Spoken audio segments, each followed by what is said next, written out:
Bonjour, moi c'est Camille et bienvenue pour cette nouvelle semaine de vlog tricot. Donc on est dimanche 28 janvier et je viens de poster le premier vlog ce matin. Donc là j'enchaîne directement. Aujourd'hui mon objectif principal c'est cette chaussette, je veux terminer le pied. La terminer complètement ça me paraît peut-être un petit peu ambitieux, mais vraiment terminer le pied et arriver en fait... Voilà, si je pouvais en arriver juste après la bande blanche et donc juste avant les orteils en fait, ça serait vraiment bien. C'est ce qu'il faudrait en fait pour que je puisse, que j'ai ensuite le temps de les bloquer d'ici mercredi. En fait ça peut se faire hein, parce que ce matin j'en étais juste après la fin du gousset et j'ai tricoté peut-être 40 minutes dessus et j'ai avancé de ça. Donc en vrai... Entre cet après-midi et ce soir, je pense que c'est possible si je me mets vraiment dessus. Donc c'est l'objectif de la journée, cette chaussette donc en Sokiedeka que je fais pour mon papa. Demain soir je vais au Café Tricot qui se tient à la Tartine, donc dans le 4e arrondissement, qui se tient une fois par mois et j'aimerais... Dans l'idéal, j'aimerais ne pas avoir besoin de tricoter sur cette chaussette au Café Tricot parce que j'aimerais emmener en fait mon Montpellier Slipover là-bas pour le continuer. J'ai bien envie d'avancer là-dessus sur des aiguilles, c'est des aiguilles quoi? Des aiguilles 5, donc voilà, tricoter quelque chose d'un peu plus gros que les chaussettes si jamais je passe déjà toute la journée dessus. Donc dans l'idée c'est ça que j'aimerais emmener au Café Tricot plutôt. Donc je vais essayer d'avancer ces chaussettes au maximum aujourd'hui. J'ai vu aussi aujourd'hui que Geneviève Dugon, qui est une designeuse tricot québécoise qui a une chaîne YouTube donc, où elle parle de tricot, de design et de sa vie un petit peu au Canada, a sorti une nouvelle vidéo aujourd'hui. Ça faisait très longtemps qu'elle en avait pas sorti et du coup j'ai vraiment envie de la regarder parce que j'avais découvert ces vidéos en... Je sais plus exactement quand, si c'était l'été dernier ou à l'automne peut-être. Et j'aimais vraiment beaucoup, c'est des vidéos assez lentes, c'est une personnalité, enfin en tout cas ce qu'elle dégage c'est une personnalité assez calme et posée, qui aime prendre le temps. Et c'est vrai que je trouvais ces vidéos très inspirantes, j'aimais beaucoup, et elle avait arrêté d'en faire, et là j'ai vu qu'elle vient d'en ressortir une, donc j'ai envie de regarder ça aujourd'hui. Son podcast, enfin sa chaîne YouTube s'appelle Saison, au pluriel. Et ouais, j'ai hâte de la retrouver en vidéo.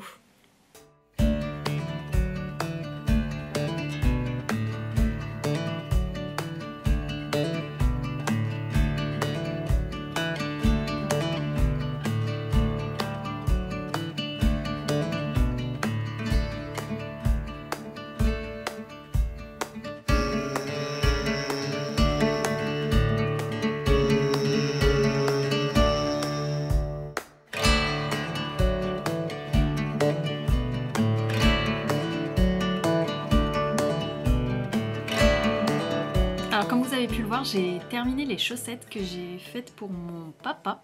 Donc je lui ai donné la paire ce soir. Par contre je l'avais emballée, son anniversaire c'est pas aujourd'hui mais je le voyais aujourd'hui. Donc je lui ai emballé la paire de chaussettes et il ouvrira ça, je sais pas s'il va ouvrir ça ce soir ou s'il ouvrira ça le jour de son anniversaire. Mais en tout cas voilà, elles sont faites et j'ai pu les donner à temps.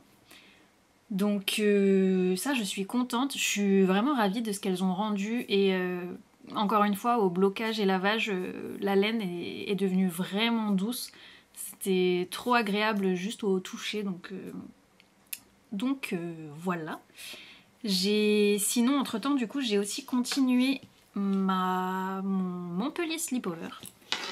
Donc là en gros j'en suis là, j'ai fini en fait la partie du dos qui se tricote à plat et j'ai attaqué la première épaule devant en fait, ce petit bout, c'est ça, je suis venue relever des mailles ici et j'ai démarré, donc là on démarre en faisant des diminutions d'abord et ensuite là ce que je vais attaquer maintenant c'est la partie où on fait des augmentations pour former l'encolure en fait. Donc voilà, en fait je l'ai pas mal avancé au café tricot de lundi soir. J'ai pas dit, mais là on est mercredi 31 janvier. Donc lundi soir c'est le café tricot et je l'ai pas mal avancé et j'adore toujours autant le rendu, vraiment c'est doux, enfin je trouve ça très doux. Le mélange Peer Gynt Thin Silk Mohair et je suis vraiment ravie du coloris. Donc pour le coup je trouve pas que ce soit trop dur pour les yeux de tricoter sur ce coloris là. Faut quand même avoir un minimum de luminosité hein, mais je pense aussi le fait que les mailles soient quand même relativement grosses, c'est sur des aiguilles 5, je pense que ça aide aussi. Peut-être que oui vraiment des petites mailles sur des petites aiguilles ce serait peut-être pas ce qu'il y a de plus confortable, mais franchement ça me dérange pas plus que ça. Donc en fait, ouais, là ce qu'on voit, donc si je reprends ici, là c'était le rang de montage. Ensuite j'ai tricoté d'abord tout droit en aller-retour et ensuite, je sais pas si on va bien le voir, mais on a commencé une section d'augmentation. Voilà, tout ça là ici c'est des augmentations de part et d'autre pour former l'emmanchure en fait. Donc j'ai tricoté le nombre de... la quantité qu'on doit tricoter en termes de hauteur est indiquée en centimètres. Donc ça je préfère vraiment par rapport à quand c'est indiqué en nombre de rangs. Je crois que c'est quand même assez souvent indiqué en centimètres, mais c'est vrai que c'est mieux parce que l'échantillon souvent... bon l'échantillon en hauteur, on tient, enfin pour ma part en tout cas j'en tiens pas compte du tout, je tiens compte en termes de nombre de mailles en largeur, mais en hauteur, je peux pas y faire grand chose. Donc c'est vrai que quand c'est indiqué en nombre de centimètres, ce qu'on doit tricoter, c'est quand même beaucoup mieux pour être sûr de ce qu'on fait. Donc là, j'étais bien sur le nombre de centimètres, donc je me suis arrêtée, j'ai mis en attente sur un câble en bas, et donc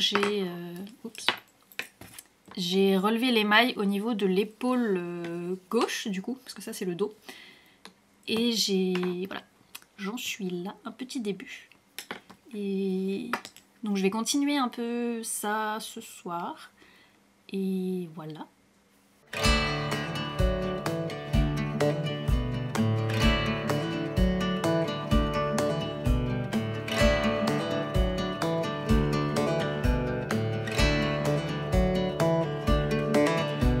On est samedi 3 février.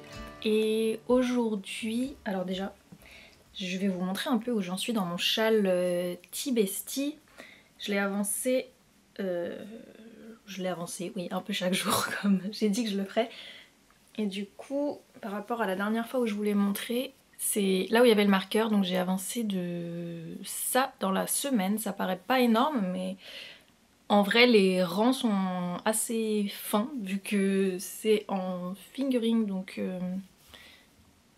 voilà, ça fait... j'ai peut-être avancé de quoi 3 cm je pense. Mais je suis contente parce que ce matin, je suis passée enfin à la dernière page du patron. Donc ça veut dire qu'il me reste plus que 15 rangs à faire. Donc ça, c'est une bonne nouvelle. Me dire que je le finirai dans le week-end, ça me paraît très très optimiste, voire pas possible. Mais bon, on sait jamais. Mais en sachant que quand même pour faire un rang... je mets peut-être 20-25 minutes. Faudrait quand même que je passe un sacré bout de temps dessus et j'ai pas non plus prévu de passer l'entièreté de mon week-end à tricoter, même si quand même une bonne partie sera consacrée à ça, mais voilà. Donc en tout cas, je m'approche du but. Là, les triangles, on les voit carrément bien, les triangles de fausse côte anglaise, et je trouve le rendu vraiment très très joli, très sympa. Donc je suis ravie de ça, je vais continuer là-dessus jusqu'à ce qu'il soit terminé, ce qui ne devrait pas arriver dans très longtemps maintenant. Mon programme tricot de ce samedi, c'est déjà je veux filmer une vidéo bilan tricot 2023. Ça va arriver un petit peu tard du coup par rapport à... enfin bon, bref, c'est pas grave. Donc où je vous montre tout ce que j'ai tricoté, enfin en tout cas tout ce que j'ai encore sous la main qui n'a pas été offert et que j'ai tricoté l'année dernière. en faisant une sorte de bilan plus, pas tant comme dans les podcasts où je donne les détails techniques et tout ça, mais plus un bilan après coup, savoir qu'est-ce que j'ai porté, qu'est-ce que j'ai pas porté, qu'est-ce que j'aurais fait autrement, tout ça. Donc si jamais ça vous intéresse, je vous mets la vidéo quelque part si j'ai pu la tourner et qu'elle est sortie. Quoi d'autre aujourd'hui? Ah oui, aujourd'hui j'aimerais aussi faire l'échantillon pour un design pour un magazine. Il y a un appel à soumission qui se termine d'ici 2 semaines je crois. Donc il serait temps que je m'active parce que ça fait très longtemps que j'ai vu cet appel à soumission, j'ai réfléchi, j'ai mis du temps à réfléchir au design, à trouver une idée aussi. Et donc là je l'ai trouvé depuis un certain temps, j'ai fait un premier échantillon mais je suis pas très convaincue. Donc je vais le refaire cette fois un peu plus au propre on va dire. Donc je pourrais pas vous le montrer, par contre je vais vous montrer les fils que j'utilise. Alors après les fils ce seront pas des fils définitifs mais en tout cas les coloris voilà, que je vais utiliser. Oups. On est sur ces 4 coloris là. Donc à gauche là c'est la Jawoll, c'est un espèce de orange un peu... Alors je sais pas trop, il me paraît très vif dans le retour mais c'est un orange un peu clair. Ça c'est le reste de la Sisley Rigette coloris Blue Dreams que j'avais utilisé pour les mitaines de ma maman. Ça c'est de la Drops Nord, en fait je voulais juste un fil fingering blanc et en fait j'ai que ça. Donc je vais utiliser ça. Et celle-là c'est de la Fabelle de Drops voilà, dans ce coloris jaune un peu doré. Alors par contre j'ai pas compris ce qui s'est passé avec ce fil. Mais quand je l'ai utilisé pour le premier échantillon, il s'est cassé à plein d'endroits et je comprends pas si ça vient de la pelote en elle-même. Ouais, il y a des bouts qui se détachent, j'ai pas compris. Si ça vient de la pelote en elle-même qui est défectueuse, ou si c'est moi qui... je l'ai stocké dans une boîte en plastique fermée, donc je sais pas s'il y a des mites qui sont rentrés dedans, j'en ai pas vu, donc je ne sais pas. Je sais pas. Donc je vais continuer, enfin je vais faire le deuxième échantillon en utilisant celle-là quand même et je vais voir si ça continue vraiment à se défaire, ben je me rabattrai sur autre chose parce que c'était très très embêtant. Donc je vais voir, peut-être que plus loin dans la pelote ça s'arrête et que c'était vraiment sur la partie extérieure, j'espère, sinon ce serait un petit peu dommage. Mais donc voilà, l'idée c'est d'utiliser ces 4 coloris là. Donc là je vais faire juste l'échantillon, donc c'est pas très long à faire hein. Normalement en une journée c'est largement fait. Donc voilà pour le programme d'aujourd'hui. Alors ce matin j'ai réussi à filmer le bilan tricot 2023. Donc là je suis en train de faire le montage. Je vais voir si j'arrive à le terminer aujourd'hui et à le poster peut-être demain. En attendant, je vais vous montrer ce que ça donne au niveau du montage. Donc en fait là, depuis peu, j'ai commencé à monter sur DaVinci Resolve. Vous voyez ma tête très très concentrée. Donc je suis encore en train d'apprendre ce logiciel, mais franchement, je le trouve vachement bien. Notamment au niveau des retouches colorimétriques, c'est beaucoup plus intuitif que ce que j'utilisais avant. Et ouais, non, franchement, c'est pas mal. C'est un logiciel gratuit en plus, si jamais vous cherchez justement quelque chose pour monter des vidéos. Donc voilà, surtout que sur YouTube, du coup, on trouve plein de vidéos tutoriels voilà, pour nous expliquer un peu comment démarrer là-dedans. C'est vrai que ça peut paraître un petit peu intimidant au départ, parce qu'il y a pas mal de choses, il y a différents voilà, panneaux de montage en fait, et donc ça peut paraître un petit peu beaucoup au début, mais en vrai, on peut très vite se faire la main dessus. Donc je peux vous conseiller ce logiciel-là, si vous cherchez quelque chose pour monter des vidéos. Donc en fait, là, je fais le montage et je me posais la question de savoir si j'arrive à le terminer aujourd'hui, est-ce que je poste la vidéo demain, donc dimanche 4, ou est-ce que j'attends mardi, par exemple. Je sais que le dimanche, c'est quand même une journée où il y a pas mal de vidéos tricot qui sont postées. Et je pense qu'il y a quand même beaucoup de personnes, enfin moi y compris, qui regardons les mêmes plus grosses chaînes, entre guillemets, tricot, ce qui fait que forcément s'il y a déjà 2-3 vidéos de 1 heure chacune qui sortent dimanche, il y a peut-être pas trop le temps pour les gens qui regardent ces vidéos-là de regarder d'autres vidéos le dimanche, donc c'est vrai que l'algorithme YouTube, enfin comme n'importe quel algorithme, fait que si à la sortie d'une vidéo ça marche pas de fou, la vidéo va pas être promue pour les jours qui viennent nécessairement, donc c'est vrai que ça joue quand même un peu le jour de sortie sur lequel on poste, je pense. Mais voilà, bon, après je vais pas trop me prendre la tête là-dessus non plus, mais du coup j'hésite à savoir si c'est utile de poster une vidéo le dimanche ou si je préfère attendre un jour plus calme, du style mardi ou lundi, je sais pas. Je verrai, déjà je verrai jusqu'où j'arrive sur le montage aujourd'hui. Après c'est pas non plus... comment dire, j'ai commencé à prendre le coup sur mes vidéos, c'est globalement à chaque fois le même montage. Donc même s'il y a quand même pas mal de travail de cut à faire, je veux dire, il n'y a pas de truc très complexe au niveau du montage à faire, donc maintenant j'arrive à faire le montage voilà, en quelques heures, en une demi-journée peut-être. Mais voilà. Et ce qui est bien aussi avec ce logiciel, c'est que ça exporte très très vite. Je ne sais pas quels paramètres j'utilisais avant pour exporter, mais mes exports prenaient entre 5 et 6 heures pour une vidéo de 30 minutes, alors que sur celui-ci ça prend 15 minutes. Donc clairement c'est beaucoup plus rapide. On est dimanche et aujourd'hui je suis en train de travailler sur mon échantillon pour la soumission au magazine. Je l'ai commencé à faire l'échantillon hier soir et là je suis en train de le continuer et en parallèle je commence à rédiger le dossier, enfin c'est pas un dossier, c'est une page en fait sur lequel il y a certains éléments à mettre. Donc je commence à faire ça. Donc je dois tout rédiger en anglais par contre, puisque le magazine est anglophone. Je ne sais pas du tout où ça va me mener, si ça va aboutir quelque part ou pas, mais dans tous les cas, j'aime beaucoup faire ça et je trouve ça très intéressant. Et après, même si le design n'est pas pris, de toute façon, je le sortirai de mon côté si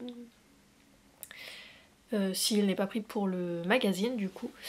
Donc dans tous les cas, ce ne sera pas du travail fait pour rien.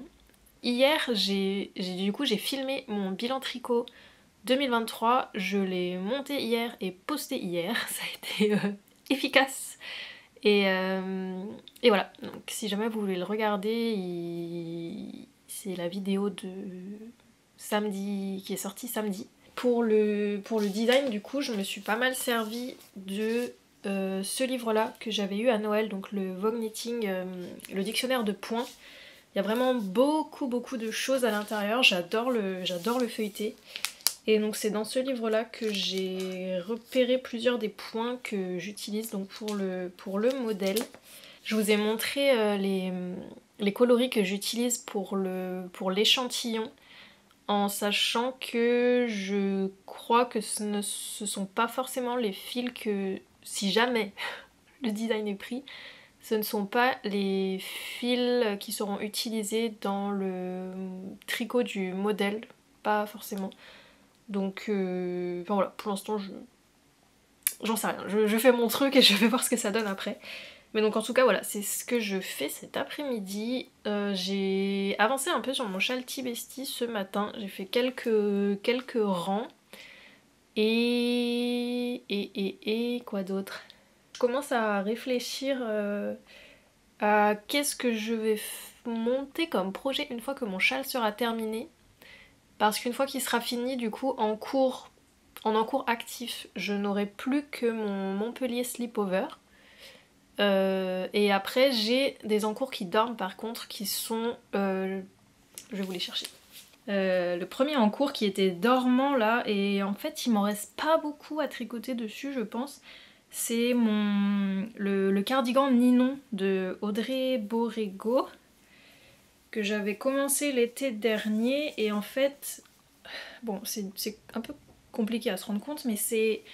Là j'avais fait tout le dos, j'avais fait le devant droit Et le devant gauche, j'avais fait tout ça déjà. Donc il m'en manque pas tant que ça. Et après, je pense qu'il faut venir reprendre des mailles pour les emmanchures. Et probablement pour le... pas le col, mais tout le contour en fait. Le contour intérieur du cardigan. Donc il est tout en dentelle comme ça c'est vachement sympa, ça rend bien. Et j'ai vraiment envie de voir ce que ça donne une fois bloqué, bien étendu. Je le fais en Antigone de Dererum Natura, donc c'est du 100% lin, dans le coloris mort doré comme ça, c'est hyper joli. Ouais, c'est très sympa, donc en fait je me demande si je vais pas reprendre celui-là une fois que j'aurai terminé mon châle, histoire de l'avancer et aussi que ça fasse de la place sur mon bureau au lieu qu'il prenne la poussière là. Ce serait pas une mauvaise idée de faire ça. Donc peut-être que ce sera là-dessus que je me remettrai ensuite. J'ai aussi un deuxième top d'été que j'avais commencé l'été dernier. J'ai rien fini de ce que j'avais commencé l'été dernier. C'est le Maya Summer Top de Kazi Gerard que je fais en coton mérino de chez Knitting for Olive. Donc en coton mérino dans ce coloris là, c'est un vert gris un peu il est doux ce fil. Ouais, comme ça, c'est du light fingering. Et j'avais fait touc, touc, touc. Il se tricote depuis le bas, donc j'avais fait ça du bas en fait. Et bon, c'est un fil assez fin et les aiguilles, je me rappelle plus, ça devait être du 3,5 je pense. Ouais, 3,5. Du coup, c'est vrai que ça montait pas très vite. Par contre, c'est tellement léger et doux, c'est incroyable. Donc celui-là aussi, il faudrait que je le reprenne cette année pour espérer l'avoir pour cet été. J'aimerais bien. C'est un petit top à bretelles très joli. Je sais pas si je ferai forcément la patte de boutonnage parce qu'en sachant que c'est une fausse patte de boutonnage, c'est-à-dire que les boutons sont cousus et on ne peut pas déboutonner le top. Donc je sais pas si je mettrai des boutons ou si juste je fermerai à voir. Mais bon, en tout cas, ouais, sur lui j'ai encore pas mal de choses à faire donc voilà, mais il faudrait que je le reprenne à un moment aussi ou à un autre. Et le dernier projet qui dort un peu, c'est mon étole Pythagore. C'est mon étole Pythagore qui est... Bon, je vous montre le mauvais côté. Qui, voilà, a déjà pas mal de...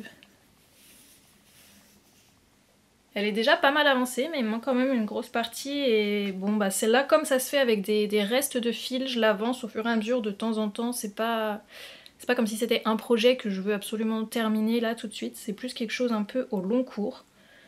Donc à voir si peut-être j'avance un triangle dessus ou ça peut aussi se faire. Voilà. Mais elle est bien sympa, j'aime bien les coloris. Enfin c'est joli. On est lundi soir et je suis trop contente parce que j'arrive sur la fin de mon Tea Bestie. En fait il me reste plus que le rang de rabattage à faire. Donc je vais le faire juste après vous avoir montré en fait. Donc il est... Voilà, je l'ai fini. Donc comme j'avais dit, j'ai pas fait normalement, il y avait un rang de nopp vraiment juste avant la fin. L'avant-dernier rang était un rang de nopp, mais j'avais pas envie de refaire un rang de nopp, c'est long à faire. Et en plus j'avais pas envie d'en avoir vraiment au bout du châle. Donc à la place j'ai fait des rangs de mailles en droit. Et il est enfin fini. Donc là il est encore sur le câble, donc on voit pas trop son ampleur. Donc là je vais faire le rang de rabattage. Au final on finit avec 257 mailles sur les aiguilles, donc c'est pas tant que ça par rapport à ce qu'on peut trouver sur d'autres châles. Donc voilà.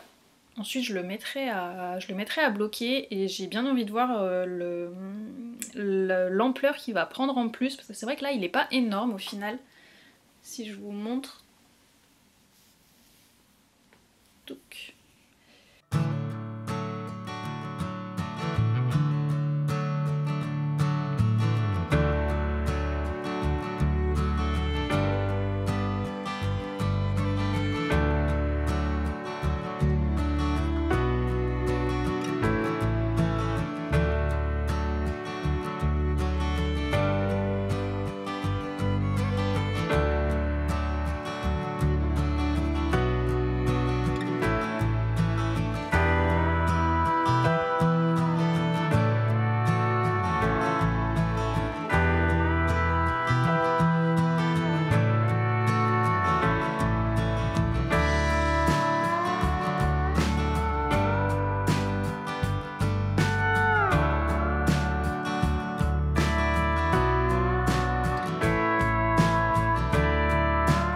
est vendredi 9 février et je vais vous montrer mon châle Tibesti terminé, enfin.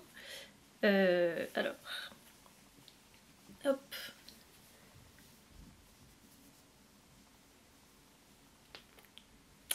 Comme ceci, il est au blocage, il s'est vraiment bien étalé, bien détendu.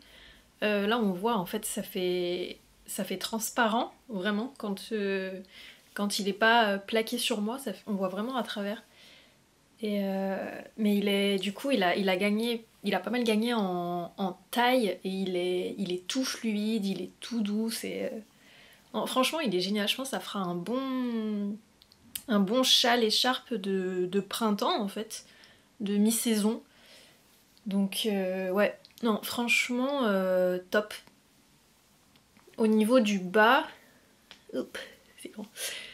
Au niveau du bas, pour le rabat, j'ai essayé de rabattre de façon vraiment souple pour pas que ça empêche l'ouverture au maximum du châle. Et franchement, ça c'est très bien fait. C'est nickel.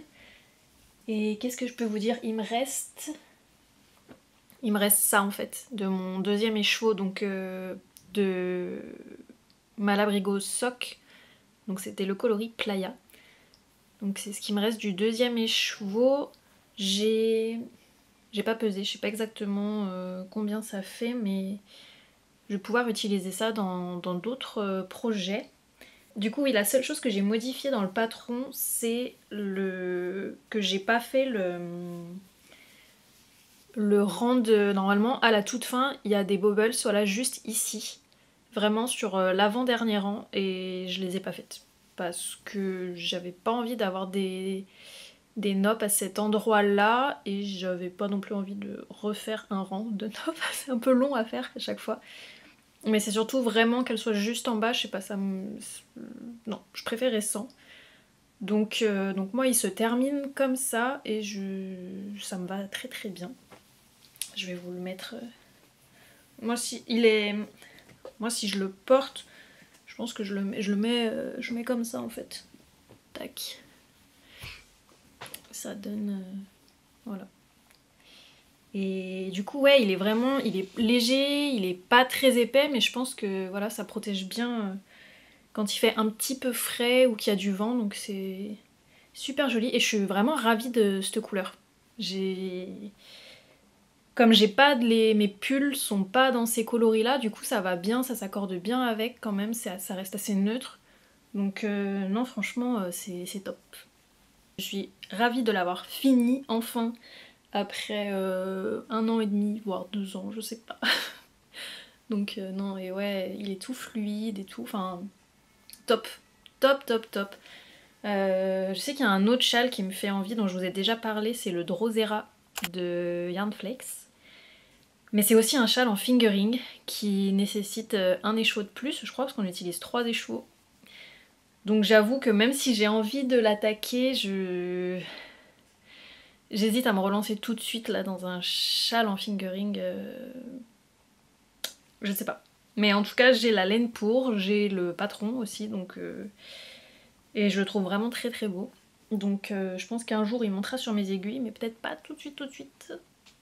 Je sais pas, je verrai. Mais en tout cas, voilà du coup pour mon châle Tibesti qui est trop trop bien. Il y a ici, ouais, on voit, voilà, le rang où il y a les trous là, ici, c'est le rang où je m'étais trompée pour faire les noppes. En fait, j'avais... Juste avant d'arriver à cette partie là, j'avais laissé le châle en pause, et quand je l'avais repris, du coup, j'avais repris au moment où il fallait faire les noppes. Et je pensais me rappeler comment fallait les faire, sauf que non, je me suis trompée, ce qui fait qu'en fait, j'ai créé des diminutions. À chaque fois que je faisais une noppe, en fait, j'ai fait des diminutions. Et du coup, au rang d'après, je me suis retrouvée avec pas du tout le bon nombre de mailles, et à ce moment-là, je savais pas comment défaire les noppes, reprendre mon truc et que ça marche bien. Du coup, j'ai juste tout simplement recréé des mailles au rang d'après pour retomber sur le bon nombre, mais du coup, ça fait que ça m'a créé des genres de jetés avec des petits trous. Mais bon, c'est pas très grave, c'est sur la pointe, et bon ça me dérange pas, c'est un rang, en plus c'était un rang qui était pas très large donc c'est pas non plus, voilà, je pense que c'est pas très grave. Mais donc voilà pour ce châle là, qui était oui donc un modèle de Bérengère Caillot, Lilofil, donc qui a plusieurs modèles de châles que je trouve très jolis d'ailleurs. Donc c'était un châle ouais, qui avait des alternances donc de rangs de nopp, de Fisherman's Rib, donc c'est des fausses côtes anglaises je crois, et du point mousse. Voilà, ça fait des bandes et à la fin, comment je vous montre ça?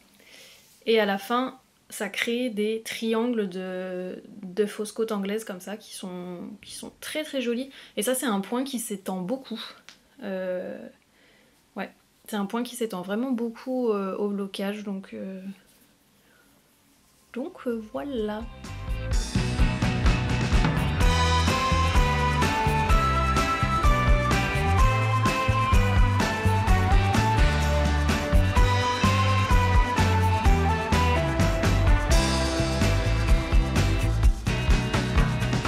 On est samedi 10 février et c'est la dernière journée où je vais filmer pour ce vlog. J'ai pas mal avancé sur mon Montpellier Sleepover. Je suis arrivée... alors... où est le devant? Je crois que c'est comme ça. Je suis arrivée à la partie où j'ai rejoint le dos et le devant en rond. Comme ça. Je suis trop contente, c'est tout doux, c'est trop chouette. Je me pose la question de si... En fait, je pense que je vais avancer jusqu'à terminer cette pelote là de Birgit. Et après, je pense qu'en fait, je vais faire le col. Je vais faire le col avant de continuer le reste du corps, histoire de pouvoir l'essayer et qu'il tombe le plus proche possible de ce qui donnera en résultat final, pour que je puisse estimer au mieux la longueur. Je pense que je vais faire ça. Ouais, ça me paraît pas trop mal comme idée. Et là, ouais, du coup, vous voyez, les emmanchures, et ben en fait, elles sont finies là. J'ai la bande de côte qui fait la finition. Et du coup, ça donne... Est-ce qu'on voit bien? Ouais, ça donne ça. Donc là, c'est trop génial, ça, cette partie, c'est fini et j'aurai pas à revenir dessus. Donc c'est top. Ouais, voilà, on voit bien l'encolure, on a bien le dos qui est plus haut que le devant. Et non, franchement, ça va être cool. Je pense qu'au niveau de taille, je suis pas trop mal. Je pense que j'ai bien fait de faire la taille M. Ça me paraît pas mal. Mais c'est vrai que du coup, je verrai mieux en comment ça tombe en montant le col, parce que je pense que ça va peut-être resserrer un petit peu les épaules. Je sais pas. C'est pour ça qu'il faudrait, je pense que je le fasse avant de terminer tout le corps du sleepover. Ça pourrait être pas mal. Donc non, là, franchement, je suis trop contente. Je vais... Là où j'en suis, normalement, pour le corps, il suffit d'avancer tout droit, jusqu'à arriver aux côtes. Les côtes du bas, j'ai pas encore lu les instructions, mais je crois que c'est des côtes... ouais, c'est des côtes normales. Et moi, j'hésitais à faire des côtes fendues sur les côtés. J'en ai jamais fait, donc il faudrait que je trouve juste une instruction quelque part, parce que je sais pas si je suis censée rabattre une maille là où je vais séparer les côtes, ou si juste je fais des allers-retours mais je garde le même nom, je sais. Je suis pas très certaine de ce qu'il faudrait que je fasse. Donc je vais voir, ça dépendra aussi de la longueur à laquelle j'arrête. J'ai bien envie de faire des côtes fendues quand même. Je réfléchirai, je réfléchirai à ça. Mais ouais, non franchement très agréable à tricoter ce sleepover là. Donc pour l'instant du coup c'est le projet principal que j'ai sur mes aiguilles, parce que j'ai du coup terminé le reste qui était actif. J'ai aussi j'ai fait un deuxième échantillon, je vous ai dit, pour la soumission au magazine. Donc j'ai fait l'échantillon dans les couleurs que je vous ai montré, et en fait je me suis dit que ce serait peut-être pas mal que j'en fasse un avec moins de couleurs différentes. parce que voilà, je voulais voir déjà ce que ça donnait et j'ai essayé de le faire en unicolore. Mais c'est vrai que ça marchait pas vraiment et deux couleurs c'est pas mal, ça marche bien. Donc j'ai fait avec deux couleurs, c'est celle-ci. De la Sisu verte, Sisu de Sandnesgarn, et de la Drops Nord, il me semble, blanche, enfin crème comme ça. Donc c'est sympa comme combinaison de couleurs, je tricote pas beaucoup de vert, en tout cas pas de vrai vert. Des verts, vert bleu, ouais j'ai déjà fait, mais vraiment vert je... Ah si, j'avais fait mon Trescao, que je ne porte pas, enfin le Trescao, le tout premier, qui est vraiment, qui est un peu petit en fait, comme je l'ai tricoté. Mais oui, voilà. Donc j'ai fait un deuxième échantillon comme ça, et en fait je vais mettre les deux, je pense, dans la soumission pour le magazine, on verra. Ça permet aussi d'avoir une vision différente de ce que peut donner le projet final. Donc aujourd'hui je vais faire ça, je vais prendre en photo les échantillons, monter le dossier de soumission au magazine et avancer sur mon sleepover. Je pense que ce sera ça mon programme. Mais du coup je vais vous laisser là pour cette vidéo. Je vous remercie beaucoup d'avoir regardé ce vlog jusqu'ici et je vous dis bon tricot d'ici la prochaine fois.